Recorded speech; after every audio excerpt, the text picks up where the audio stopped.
I believe my role is to think about the audience that we're serving. I try to think about what behaviors, attitudes they may have, and I try to bring that into the product. So for a physical wallet to do its job, I try to put myself in the mindset of the people that we're serving and think about if they're storing a lot of premium assets, let alone their digital identity, it needs to be housed in something that matches that mindset.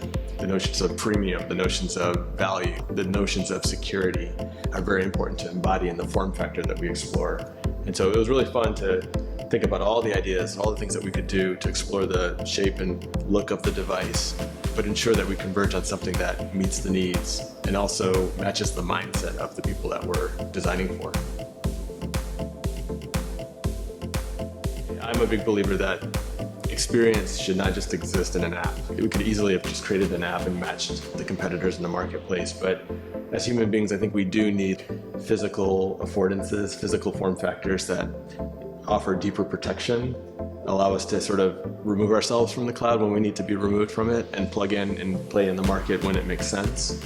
And so I got really excited when the notion of a device came into the picture, like, oh wow, we could actually bring something to life that matches the needs and also reduce the anxieties of someone trying to play in crypto, and especially on some of these marketplaces. And in any way that we could reduce the vulnerabilities for them, I'm all for it. The notions of seed phrases and these kind of things, like any way where we can remove friction from the experience, like I wouldn't even know where to store a seed phrase. I would probably lose it.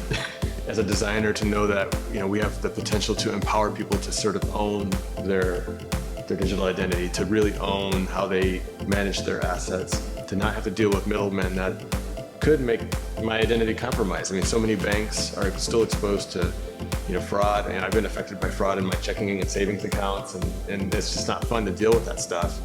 But the notion of blockchain and a service like Keevo on top of it, allowing people to sort of self-manage their destiny.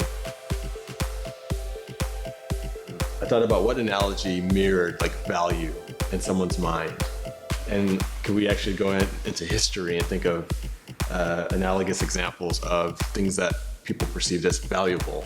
And I thought about, well, what about a gold bar?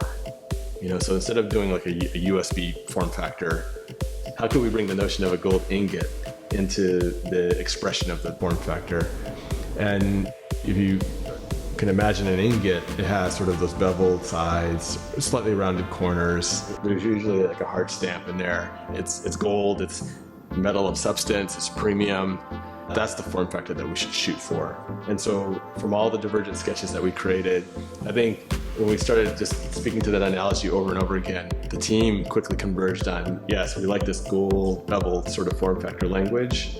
And how can we make that just super cool and slick and provide that metallic material that sort of embodies that notion of an ingot. And then also sort of add some gestures in terms of the cut of the screen and balance the hard edges with some round sort of shapes to give the thing harmony. And then when we thought about the carbon key, what's a nice proportionate piece of device that easily snaps on and you hear that click, that again just reinforces the premium nature of the metal, and that this is something that's very secure to hold the assets and your identity that you should be seriously concerned about protecting. And so those are some of the inspirations that helped us find the right embodiments for this device.